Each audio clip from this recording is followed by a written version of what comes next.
Suningsih, tidak terasa sudah sampai kita di tahun baru 2024. Dan sebagaimana biasa, tradisi Mizan Publishing Group adalah memilih 10 buku Islam terbitan berbagai penerbit di Indonesia. Dan apa saja sebenarnya buku-buku tersebut?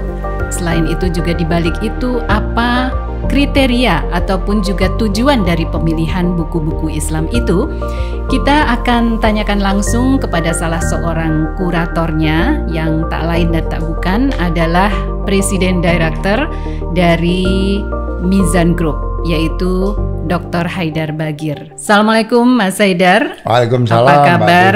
Alhamdulillah sehat. Alhamdulillah sehat ya Mas Haidar. Ini saya langsung aja nih. Ini kan sudah tradisi Mizan memilih 10 buku pilihan, buku-buku Islam terutama yang diterbitkan oleh berbagai penerbit di Indonesia.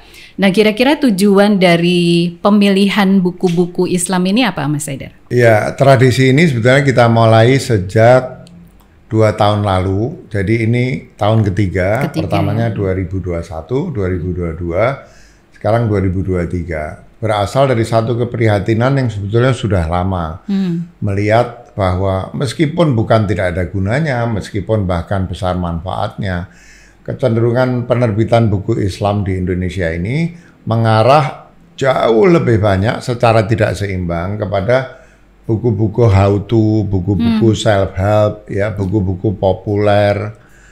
Sementara buku-buku yang lebih katakanlah metodologis, lebih scholarly, atau kadang disebut buku wacana ini makin lama makin berkurang. Ya. Padahal ketika Mizan didirikan pertama kali di awal tahun 80-an, itu salah satu di antara yang kami rasakan disukai, dibaca oleh para mahasiswa, bukan hanya oleh para intelektual, adalah buku-buku wacana seperti ini. Dan kami merasa ini sebuah kemunduran. Ya, seharusnya buku-buku self-help, buku how to, buku Islam populer itu silahkan diterbitkan, sejauh isinya bisa dipertanggungjawabkan. Tapi kita nggak boleh lupa untuk terus setia di dalam menerbitkan buku-buku wacana yang lebih serius seperti ini. Ya. 3 tahun yang lalu kami rasakan keprihatinan itu memuncak, sehingga akhirnya kami memutuskan untuk membuat program acara 10 buku pilihan Mizan. Maka penonton podcast ini nggak perlu heran kalau buku-buku pilihan Mizan itu memang kami batasi pada buku-buku yang punya sifat-sifat tadi, metodologis, ilmiah, scholarly, ya, dengan harapan adanya podcast ini bisa membuat orang terdorong lagi untuk membaca buku-buku seperti ini. Dan kalau buku-buku seperti ini diterima secara luas oleh pasar pembaca buku, mudah-mudahan juga akan mendorong penerbit buku untuk lebih banyak menerbitkan buku-buku yang punya peran besar di dalam menyajikan gagasan orisinal, gagasan pembaharuan, gagasan intelektual. Dan kita tahu bahwa peradaban itu maju oleh pikiran-pikiran seperti itu tanpa mengatakan bahwa yang self-help dan how to itu tidak ada manfaatnya. Tidak penting, ya. Oke. Baik, terkait dengan pemilihan 10 buku Islam 2023 ini, Mas Haidar, apa saja kira-kira kriteria pemilihannya tuh? Ya, kriterianya sebetulnya masih sama ya. Pertama, kami tekankan bahwa bukan tidak mungkin ada buku yang sebetulnya memenuhi syarat untuk masuk ke dalam 10 buku pilihan ini, tapi lepas dari perhatian kami. Meskipun kami sudah berusaha melakukan itu dengan sebaik-baiknya, bukan hanya melakukan semacam research melalui internet, tapi juga menanyakan pada beberapa orang yang kami rasa mampu memberikan usulan tentang buku-buku yang layak masuk di dalam daftar ini, ya. Jadi kriterianya ada konsistensi di situ, originalitas, ya, atau kebaruan, novelty, kemudian metodologi yang bisa dipertanggungjawabkan, kedalaman, ya, kemampuannya di dalam mendorong pemikiran-pemikiran peradaban yang bisa memastikan bahwa kita tidak sekadar hanyut di dalam tren yang seringkali dangkal, ya. Nah, buku-buku seperti itu nanti akan terlihat yang menjadi fokus kita menyusun daftar 10 buku pilihan ini. Kita akan mulai masuk ke pembahasan judul-judul ya Mas Haidar. Silakan. Di sini ada 10 buku pembaca Mizan dengan dari berbagai penerbit dan ada 3 buku yang mendapatkan special mention. Tentu pilihan ini tidak diurut begitu ya, mana yang lebih bagus. Ya, jadi bukan kalau kita sebut pertama berarti terbaik, tidak.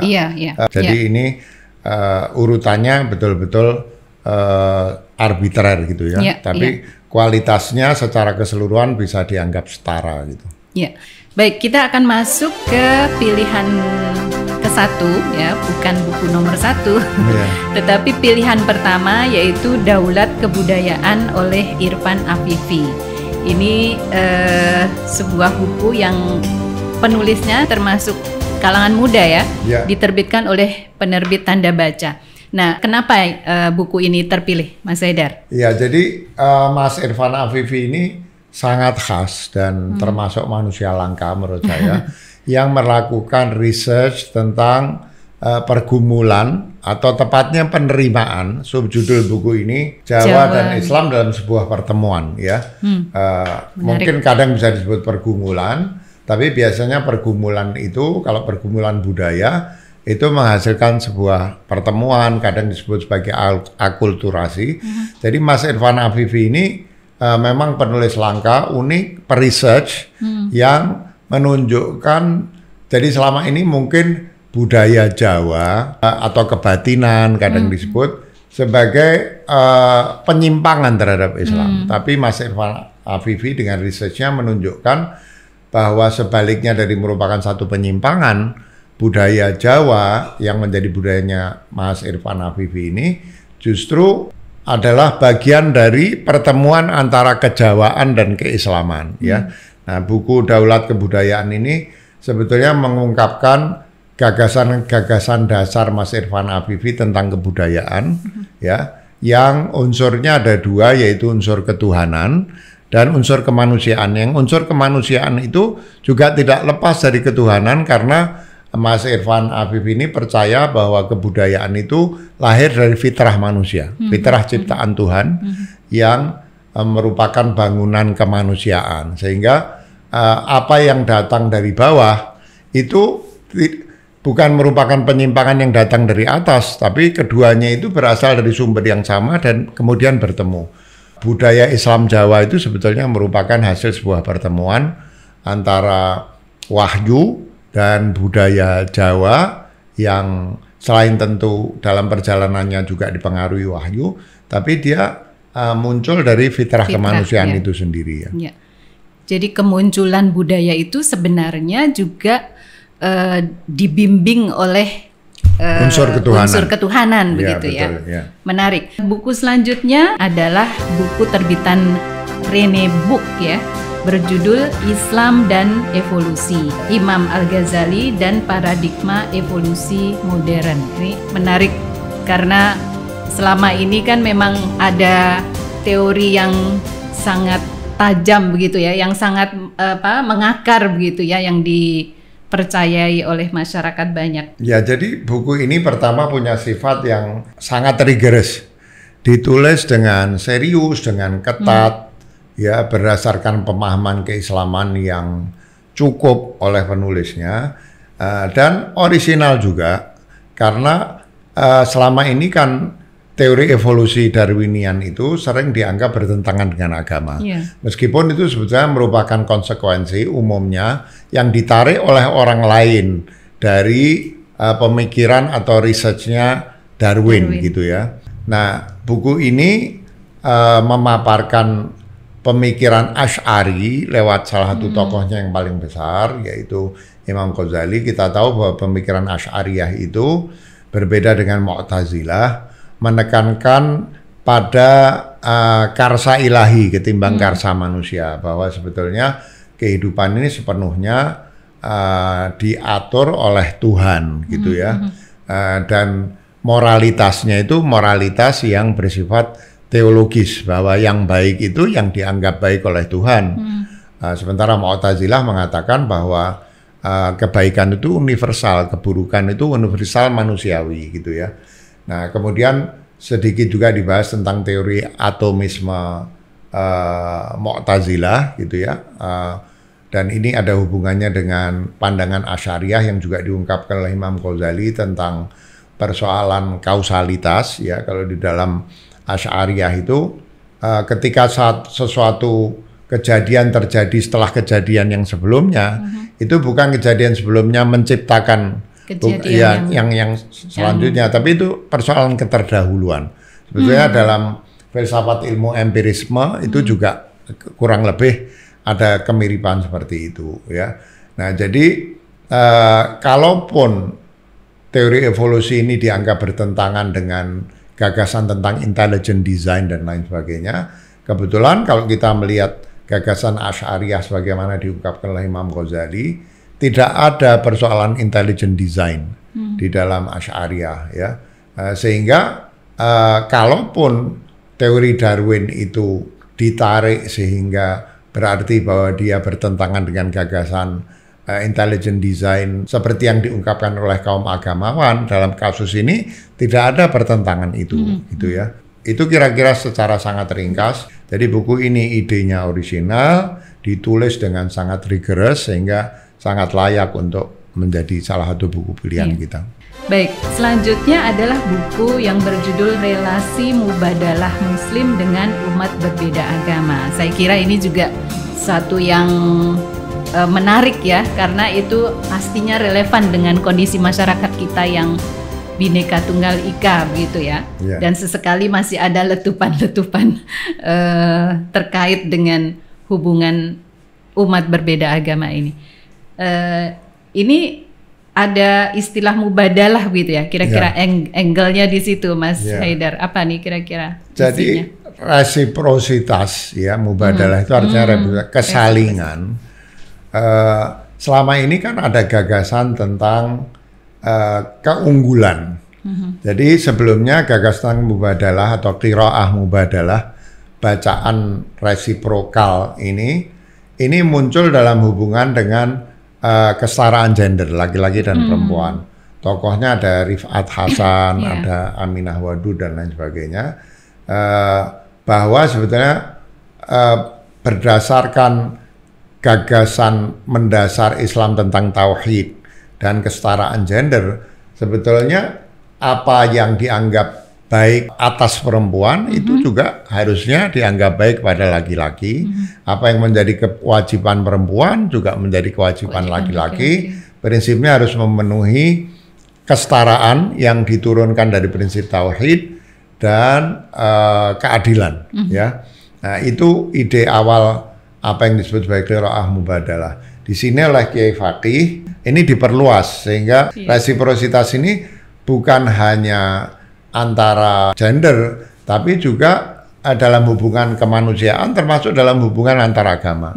Jadi kira-kira orang boleh saja berpendapat bahwa agama yang paling sempurna, tapi dalam interaksi konkret dalam kehidupan sehari-hari, apa yang dianggap baik dalam hal kita memandang agama kita, itu juga harusnya diterapkan dalam kita memandang agama lain. Artinya ini di dalam interaksi ya, bukan dalam soal truth claim, itu harusnya sama. Kalau kita harus adil kepada sesama muslim, ya kita harus adil kepada orang-orang dari pengikut agama lain. Jadi prinsip-prinsip yang berlaku, dianggap baik berlaku atas umat Islam, harus diperlakukan juga kepada umat yang lain. Kira-kira begitu ya. Baik, selanjutnya lagi-lagi seorang penulis muda, sebuah buku yang diterbitkan oleh penerbit Bentang di Jogja. Penulisnya adalah Maria Fauzi dan bukunya berjudul Muslimah Bukan Agen Moral. Nah, apa nih? Saya kira buku ini mungkin judulnya agak sedikit bombastis. Atau sensasional untuk menarik perhatian. Tentu muslimah itu agen moral, tapi pertama muslim laki-laki juga harus jadi agen moral, dan judul ini juga menunjukkan bahwa sebagai manusia perempuan itu jangan hanya dilihat dari sudut pandang moralitas. Laki-laki harus dilihat dari sudut pandang moralitas, Tapi perempuan itu adalah makhluk yang multidimensi gitu ya. Ini pandangan yang melihat perempuan semata-mata sebagai agen moral itu cenderungnya menyalahkan, menjadikan perempuan sebagai korban. Auratnya kurang tertutup, sikapnya kurang sopan, kurang taat pada suami, ya, dan lain sebagainya. Serba kurang. Jadi sudut pandangnya itu sudut pandang membandingkan dengan yang ideal gitu. Nah, padahal perempuan itu manusia biasa dan dia juga harus dilihat dari segi prestasinya, harus dilihat dari segi kontribusinya kepada kemanusiaan gitu ya. Sebetulnya bisa saja kalau itu diperluas itu juga merupakan domain moralitas, tapi yang dimaksud sini adalah moralitas legal formal gitu ya. Nah, kira-kira begitu. Nah, buku ini saya kira sangat original dalam mengingatkan kita tentang pentingnya melihat perempuan dari multidimensi ya, yang mungkin kalau kita kaitkan dengan buku yang sebelumnya kita bahas tentang qiraah mubadalah ya, sebagaimana laki-laki itu tidak dilihat semata-mata dari segi moralitas sempit seperti itu ya.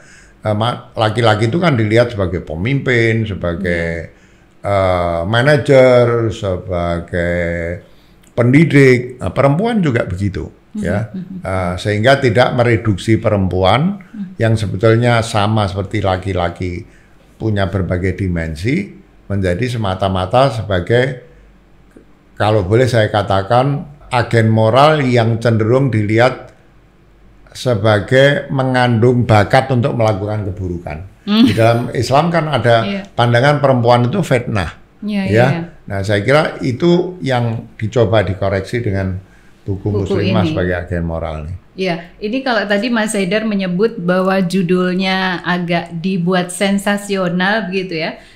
Memang kalau dilihat dari subjudulnya, jadi judulnya Muslimah Bukan Agen Moral, Menggali Ragam Ekspresi Kesalehan Perempuan ya. Jadi memang judulnya seolah-olah memberontak begitu ya.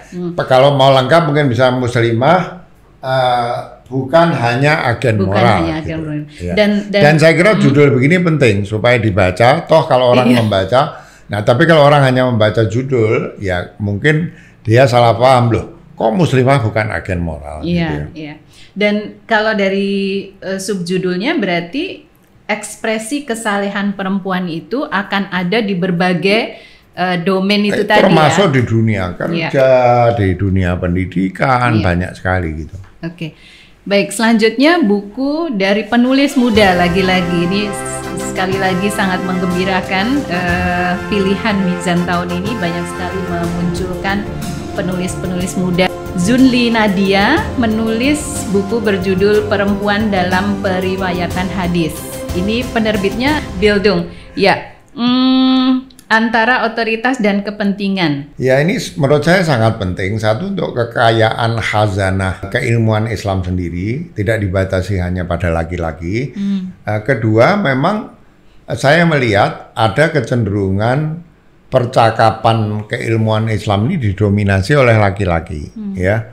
Dan salah satu korbannya adalah bahwa seolah-olah sumber profetik dalam hal hadis-hadis Nabi itu hanya didominasi oleh laki-laki. Memang betul bahwa Rasulullah itu banyak berinteraksi dengan laki-laki.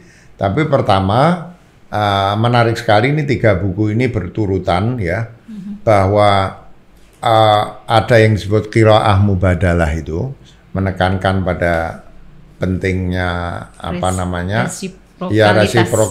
resiprokalitas, kemudian soal muslimah sebagai agen moral, dan dengan kita gali perempuan sebagai perawi hadis ya, itu juga akan menjadikan relasi gender ini menjadi lebih adil.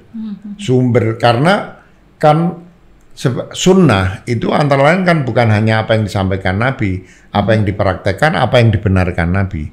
Nah, sesuatu yang dibenarkan itu kan biasanya sudah muncul dulu, kemudian dibenarkan oleh Nabi. Di-endorse gitu. Kalau kita tujukan perhatian kita kepada perempuan di masa Nabi, maka kita berharap kita kan bisa mendapatkan sunnah Nabi yang lebih relevan dengan perempuan, karena itu terkait dengan pengalaman perempuan yang laki-laki mungkin tidak punya cukup empati. Makanya di dalam buku ini juga dijelaskan bahwa ada hadis atau sunnah yang takriri, ya. Tapi ada juga yang merupakan pengalaman perempuan yang mungkin disampaikan kepada Rasulullah, di-approve oleh Rasulullah, sehingga kemudian kita punya sumber keilmuan yang lebih kaya pada saat yang sama, porsi yang cukup untuk memperhatikan relevansi ajaran Islam bagi kebutuhan khas perempuan gitu. Buku selanjutnya karya dari penulis Turki ya, saya kira ini Mustafa Akyo, berjudul Reopening Muslim Minds. Nah, ini kenapa nih Muslim Minds kok reopening? Emang sempat tertutup atau bagaimana? Jadi kan dimulai dengan diskusi tentang adanya dua aliran teologis. Sebetulnya ada aliran teologis yang membentuk juga aliran fikih seperti Imam Ahmad ibn Hanbal, ya. Tapi khususnya terkait dengan adanya perbedaan yang cukup tajam antara aliran rasionalistik, dulu disebut Mu'tazilah, dan aliran yang sering disebut sebagai tradisionalistik, yaitu aliran Asy'ariyah, ya. Aliran Mu'tazilah yang kemudian juga melahirkan filsafat Islam, atau tidak tepat kalau disebut melahirkan, mungkin sejajar dengan filsafat Islam. Kebetulan Al-Kindi yang dianggap sebagai filosof pertama dalam sejarah Islam itu juga seorang Mu'tazili, ya. Ada persamaannya, kedua-duanya itu menggunakan metode yang berlandaskan rasio. Meskipun yang satu disebut sebagai metode dialektis dalam hal teologi, yang satu disebut sebagai metode demonstratif atau burhani, ya. Yang tadi dialektis itu jadal, yang ini disebut burhani atau demonstratif. Metodenya sama, ya, tapi ada perbedaan dari dua aliran itu. Nah, kedua aliran inilah yang menjadi championnya Mustafa Akyo di dalam menggali kembali, makanya disebut kembali ke nalar. Nah, kembali ke nalar karena ini pernah terjadi dalam sejarah Islam yang diungkapkan oleh tradisi rasional Mu'tazilah dan tradisi rasional filsafat Islam, ya. Ini yang dirasakan mendapatkan tekanan di dalam perkembangan Islam belakangan ini. Tiba-tiba kecenderungan yang lebih tradisional, bahkan yang lebih legal formal, ini menjadi menguat terkait dengan perkembangan salafisme dan lain sebagainya. Nah, ini yang dicoba digali, ya, kembali untuk mengingatkan bahwa sebetulnya Islam itu punya tradisi atau khazanah intelektual yang sangat kaya, yang menurut penulisnya lebih pantas untuk dijadikan dasar bagi pengembangan pemikiran-pemikiran Islam yang sesuai dengan kebutuhan zaman, ya.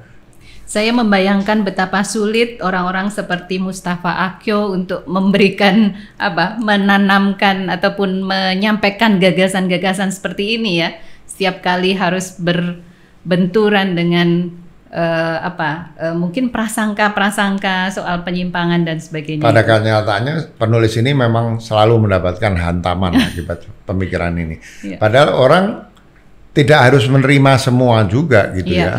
Orang boleh, sebagaimana dia kritis terhadap orang lain, kita boleh kritis, tapi gagasan tentang reopening Muslim Minds ini saya kira sangat timely, ya, sangat tepat dan perlu menjadi perhatian kita kaum Muslim. Selanjutnya buku karya Ibnu Arabi tentang yang berjudul Risalah Jiwa Suci, pesan-pesan sufi tentang kebersihan hati. Ini tentang kisah-kisah kalau tidak salah, ya, Mas Haidar, ya. Ini sebetulnya sebagian besarnya terkait dengan pengalaman perjumpaan Ibn Arabi dan tokoh-tokoh sufi besar pada masanya.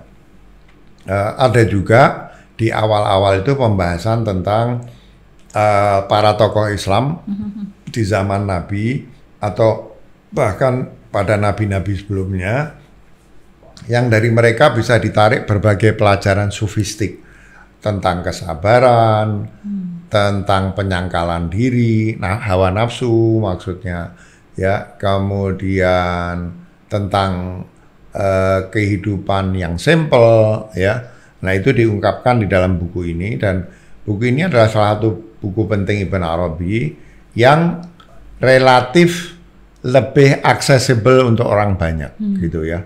Tetap berat, ya. Bahkan membaca buku ini juga bisa menimbulkan tekanan berat pada jiwa kita karena pendekatan Ibn Arabi yang dalam tanda petik cukup ekstrim, gitu. Tapi ini buku yang dibanding misalnya Futuhatul Makkiyah atau Fususul Hikam, termasuk di antara buku Ibn Arabi yang relatif lebih aksesibel. Ya, itu sebabnya buku ini diterbitkan dan kita pilih karena sifat filosofis dan kedalamannya tercapai, tapi pada saat yang sama juga bisa dibaca atau diakses oleh lebih banyak orang. Oke. Buku selanjutnya terbitan Mizan sendiri berjudul Kebebasan Berekspresi dalam Islam. Sangat jelas ya dari judulnya. Barangkali Mas Haidar bisa memberikan sedikit gambaran tentang isi buku ini. Ya, buku ini merupakan kerjasama antara Mizan dan ICRS, Indonesian Consortium for Religious Studies, yang merupakan konsorsium dari 3 pihak, seingat saya, CRCS UGM, ya, kemudian IAIN Jogja, dan Universitas Duta Wacana, ya. Dan ini merupakan concern yang sangat konkret, gitu, terkait dengan 2 isu yang sangat mengganggu menurut saya dan menurut mereka tentu, yaitu persoalan adanya kekerasan terhadap orang-orang yang dianggap murtad meninggalkan agama Islam, dan juga isu penistaan agama yang seringkali sangat manipulatif, gitu ya. Kadang dipergunakan sebagai senjata untuk memukul orang-orang yang tidak sependapat dengan kita. Lawan politik misalnya. Ya, gitu lawan politik, ya. Nah, buku ini luar biasa penting, seolah-olah judulnya kayak klise, kebebasan berekspresi, tapi sebetulnya 2 isu ini sangat real, sangat konkret, dan perlu sekali mendapatkan perhatian agar jangan sampai kebebasan berpendapat yang dijamin oleh undang-undang kita dan juga dijamin oleh Islam itu dikaburkan dan dimanipulasi oleh pandangan-pandangan yang mengizinkan kekerasan bagi orang-orang yang sebetulnya hanya mengungkapkan perbedaan pendapat. Misalnya di dalam cara memahami Islam tertentu, orang murtad harus dibunuh, dipotong kaki dan tangannya bersilangan, ya. Itu bukan pandangan satu-satunya, ya. Ada yang mengatakan bahwa itu adalah hukuman bagi pembegal, misalnya, ya. Dan bahwa hukuman dipotong bersilangan itu kan kesannya kayak sadis, padahal itu supaya bisa tetap jalan. Orang kalau dipotong tangan kanannya sama kaki kanannya, pegang kerak nggak bisa, kan nggak bisa, ya. Nah, dan itu bukan hukuman untuk orang murtad. Ada yang mengatakan hukuman untuk orang murtad yang kemudian melakukan makar atau permusuhan kepada Islam. Jadi bukan sekadar orang pindah agama, gitu. Jadi bahwa hal seperti ini menjadi penting untuk dibahas, bahwa ada pendapat yang lain tentang hal itu yang sebetulnya lebih masuk akal, lebih sejalan dengan prinsip keadilan, prinsip welas asih di dalam Islam, sehingga kita tidak ragu untuk menjadikan buku ini sebagai salah satu buku pilihan Mizan tahun ini.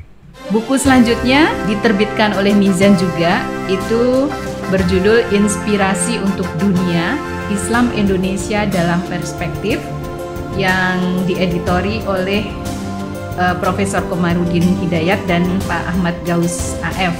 Ini adalah menyajikan pemikiran Nurkolis Majid, Abdurrahman Wahid, dan Ahmad Syafi'i Ma'arif, ya. Ini 3 tokoh yang Islam Indonesia banget gitu ya, Mas Haidar, ya. Ya, apa saja yang kemudian muncul dari buku ini, Mas Haidar, pemikiran? Ya, kebetulan saya juga menulis di buku ini. Saya menulis tentang Tak Nur sebagai intelektual dalam pemahaman Julian Benda. yang di dalamnya saya menunjukkan Cak Nur itu sebagai intelektual sejati yang diilhami juga dengan cara hidup kaum sufi. Karena memang benih-benih mistikal itu ada di dalam pemahaman intelektualitas Julian Benda itu. Tentu saya menyebut juga pandangan Ali Syariati, kemudian Hasan Hanafi yang menafsirkan ulang secara baru terhadap prinsip-prinsip tasawuf. Nah, karena saya juga menulis di sini, saya tahu bahwa direncanakan juga UIII yang bekerja sama dengan Mizan yang menyiapkan naskah ini di masa yang akan datang juga akan menerbitkan buku-buku sejenis tentang tokoh Muslim terkemuka di Indonesia, mungkin Pak Kunto, Pak Jalal, ya, Pak Azra dan lain sebagainya. Dan tujuannya adalah untuk memperkenalkan lebih jauh, pertama mendalami pemikiran mereka dari berbagai aspek, karena di dalam buku ini banyak penulis diundang untuk menulis dan melihat pemikiran mereka dari berbagai aspek, tapi juga untuk memelihara pemikiran mereka, dan tentu diharapkan UIII sebagai sebuah universitas Islam internasional mungkin bisa kemudian menerjemahkannya ke dalam berbagai bahasa dan menjadikan pemikiran mereka ini aksesibel bagi Muslim di luar Indonesia, karena persoalan dengan pemikiran Islam di Indonesia ini, pemikiran Islam di Indonesia ini tidak kalah canggih dengan pemikiran di Turki, di negara-negara Barat, di Mesir, tapi kurang dikenal karena persoalan kebahasaan.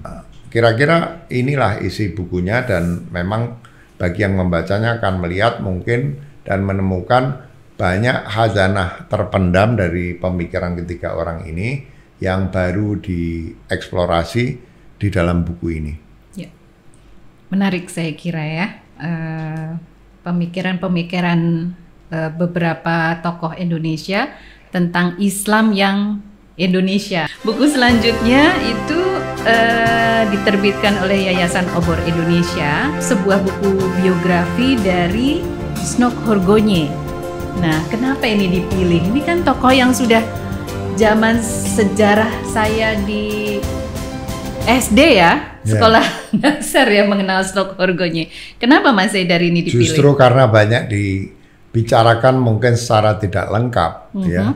Buku ini menjadi sangat penting, dan buku ini sudah kita konsultasikan kepada orang yang ahli tentang Snok Horgonye, dan direkomendasikan sebagai salah satu buku yang ditulis secara bertanggung jawab berdasarkan literatur prima, ya, tentang Snok Horgonye.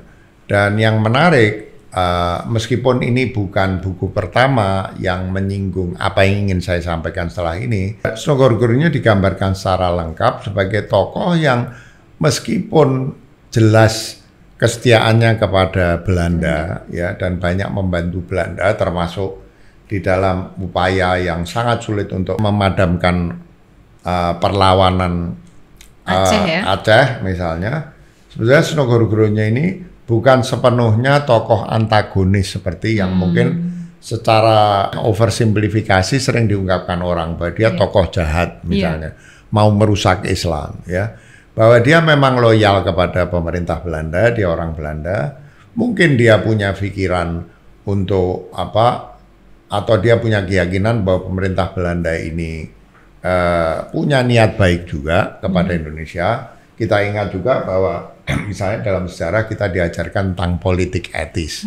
Meskipun kalau sudah jatuh ke tangan politisi biasanya kadang dimanipulasi. Tapi kalau kita pelajari politik etis Belanda itu sebetulnya niatnya sangat baik. Orang-orang Belanda termasuk di negeri Belanda yang betul-betul ingin menjadikan kehadiran Belanda di Indonesia ini bermanfaat untuk masyarakat Indonesia. Sekali lagi, biasanya kalau udah jatuh ke politik suka dimanipulasi. Snok Horgonye mungkin punya keyakinan itu. Saya ingat salah satu sahabat Snok Horgonye di Indonesia adalah Said Osman, ya, bin Yahya.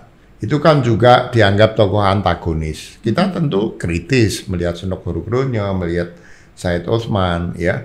Tapi sebetulnya kita nggak bisa juga mengatakan bahwa tokoh-tokoh ini adalah sepenuhnya tokoh antagonis, apalagi disebut sebagai tokoh jahat.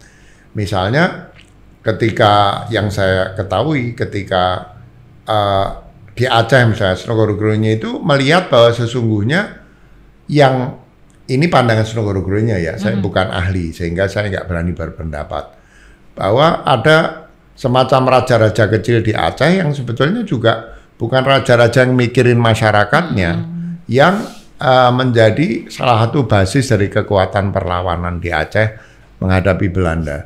Ya, ketika itu berhasil ditaklukkan atas nasihat Senogoro-Goronya, duluan yang kecil-kecil ini yang merupakan penopang ini dikalahkan.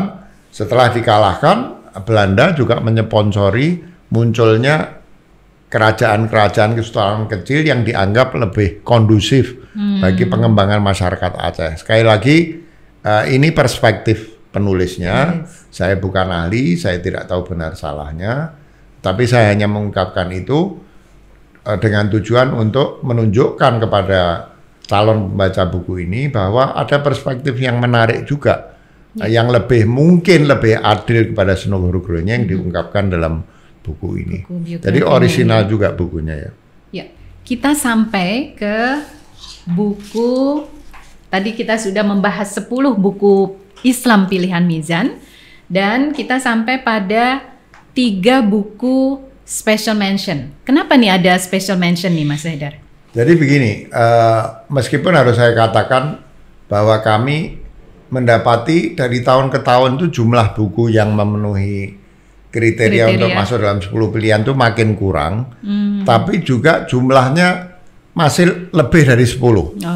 Ya, sehingga ada beberapa buku yang mungkin tidak masuk ke dalam 10 buku pilihan, tapi layak diketahui oleh masyarakat, sejalan dengan kualifikasi yang kami tetapkan. Nah, buku seperti ini kami masukkan ke dalam special mentions karena beberapa alasan. Misalnya nanti 3 buku yang akan disebutkan dalam special mention ini, yang 2 itu merupakan kumpulan tulisan gitu ya. Yang 1 sebetulnya buku yang dikembangkan dari disertasi tapi dicetak terbatas. Maka meskipun memenuhi kriteria, kami tempatkan di dalam kategori special mention. Ya. Baik, yang pertama di kategori special mention ini adalah kumpulan tulisan untuk memperingati 70 tahun Profesor Dr. Komarudin Hidayat. Judulnya adalah Imajinasi Islam. Tentang apa ini Pak Haidar? Ya, ini sebetulnya diterbitkan dalam rangka 70 tahun Profesor Komarudin Hidayat. Kebetulan waktu baru terbit tulisan Mas Komar sendiri, mungkin 60-an halaman dimuat di buku Imajinasi Islam, saya diundang sebagai pembicara dalam peluncuran atau diskusi tentang buku itu. Kemudian dikembangkan menjadi sebuah buku yang cukup tebal, mengundang puluhan penulis, sebagian berbicara tentang gagasan-gagasan Mas Komar, sebagian menulis artikel-artikel yang dianggap relevan dengan pemikiran Mas Komar, meskipun tidak langsung merupakan hasil pemikiran Mas Komar. Nah, buku ini menarik dari 2 hal. 1, tulisan-tulisan yang ada dalam buku ini ditulis secara serius, ya, ditulis secara serius dan layak untuk diketahui orang banyak, layak dibaca, ya. Juga tulisan-tulisan yang terkait dengan gagasan Mas Komar, saya kira juga penting untuk diketahui orang banyak. Mas Komar menurut saya merupakan salah satu tokoh dan pemikir Islam yang harus disoroti dan menjadi bagian dari perhatian kita, ya. Sementara gagasan tentang imajinasi Islam yang ditulis oleh Mas Komar di awal buku ini juga sangat menarik. Mas Komar itu menekankan tentang pentingnya imajinasi di dalam memastikan bahwa Islam bisa memberikan kontribusi maksimum terhadap peradaban manusia, ya. Meskipun tidak mendefinisikan imajinasi apa, tapi setiap orang yang membaca tulisan Pak Komar itu bisa melihat betapa Islam ini menjadi demikian kaya, demikian beragam, demikian besarnya kontribusinya kepada kemanusiaan karena keterbukaan, kebebasan, toleransi yang merupakan ciri-ciri berkembangnya imajinasi, gitu ya.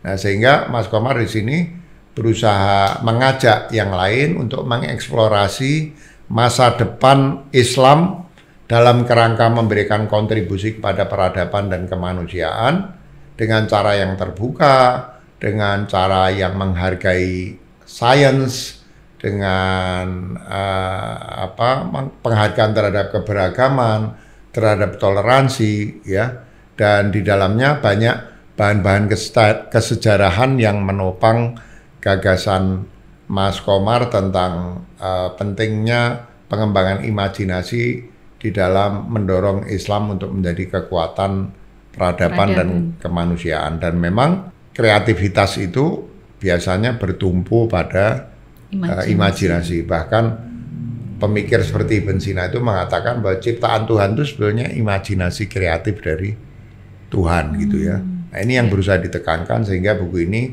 menurut saya menarik. Harusnya buku ini tidak hanya berhenti dibaca tapi kemudian akan muncul lagi kemudian memicu imajinasi yang lain, harapan kita. Nah, special mention yang kedua karya Dr. Ahmad Tajuddin Arafat, terbitan dari Mural Wala ya. Judulnya adalah Jejak Kaum Sufi dalam Kitab-Kitab Hadis Induk. Nah, bagaimana nih? Ya, kita selalu mencari buku-buku yang orisinal dan ditulis secara ilmiah dengan metodologi yang ketat, scholarly. Buku ini juga sangat orisinal karena biasanya kan selalu orang kalau menulis kaum sufi, ulama sufi dan ulama fikih itu bertentangan. Nah, buku ini menunjukkan bahwa kaum sufi itu juga punya peran besar di dalam periwayatan hadis ya.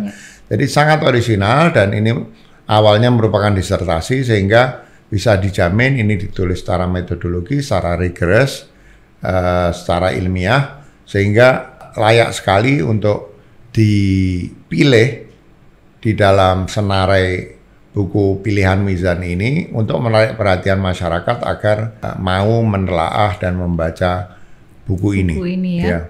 Memang Mizan seringkali ya mempopulerkan kalau boleh dibilang disertasi-disertasi yang penting untuk bisa menjadi buku yang lebih bisa dibaca, diakses oleh masyarakat luas. Special mention yang ketiga yaitu karya Kiai Haji Hussein Muhammad berjudul Bunga Rampet Tasawuf, Falsafi dan Spiritualitas Kemanusiaan. Ini tidak sengaja seperti banyak tasawuf gitu. Ya, jadi mungkin karena biasanya buku-buku Islam itu yang memenuhi syarat seperti itu buku filsafat atau tasawuf, kadang buku fikih, tapi yang pendekatan dan tujuan pembahasannya itu orisinal gitu, berbeda dengan buku fikih yang ditulis sebelumnya. Makanya kalau kita lihat ada buku tasawuf, ada juga beberapa buku fikih seperti Mubadalah, ada juga buku tentang ilmu hadis, tapi dengan cara pandang yang orisinal, yang berbeda. Nah, buku ini sebetulnya lebih merupakan apresiasi kita kepada Kiai Hussein Muhammad atau Buya Hussein Muhammad yang sudah menulis cukup banyak buku tentang tasawuf, dan ciri khasnya adalah bahwa di dalam pemikiran Kiai Hussein Muhammad, apakah itu tasawuf atau fikih, ya, Buya Hussein ini kan dianggap sebagai kiai yang berorientasi kesetaraan gender, bahkan disebut kiai feminis gitu kan. Nah, itu karena dorongan Kiai Hussein yang mendalam ilmunya tentang ajaran Islam, punya minat khusus pada tasawuf, tapi selalu mengaitkan pemikirannya dengan kemanusiaan. Karena Buya Hussein berpandangan bahwa agama itu memang diturunkan untuk manusia. Baik, Mas Zaidar, sebelum kita akhiri pembahasan 10 buku Islam pilihan Mizan 2023, saya ingin kembali menanyakan kepada Mas Zaidar tentang apa sebenarnya hal yang ingin dicapai dengan buku-buku ataupun juga misi Mizan menerbitkan misalnya buku-buku intelektualitas atau wacana Islam ini. Ya, saya kira ini merupakan tanggung jawab penerbit seperti Mizan dan penerbit lain gitu ya.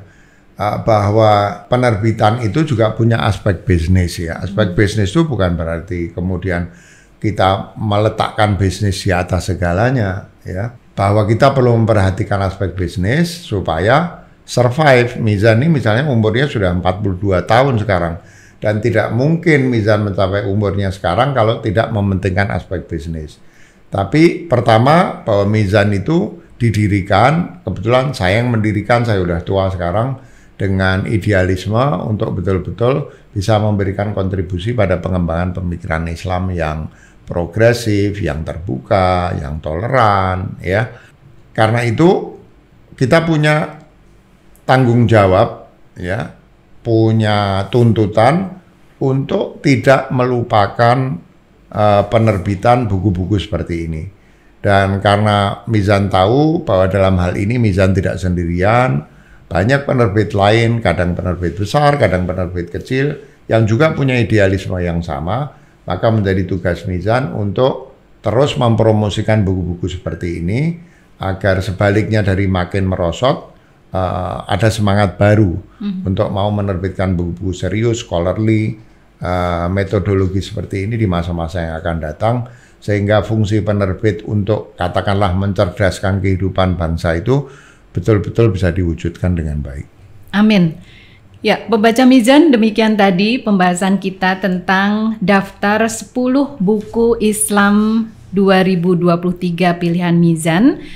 Ada 13 buku tadi, karena selain 10 buku Islam pilihan, ada juga buku special mention. Terima kasih Mas Haidar Bagir atas pencerahannya, dan jangan lupa semua buku-buku itu tadi sangat menarik dan bisa didapatkan di berbagai toko buku tentunya. Saya Pangestuningsih mohon diri, sampai jumpa di lain kesempatan.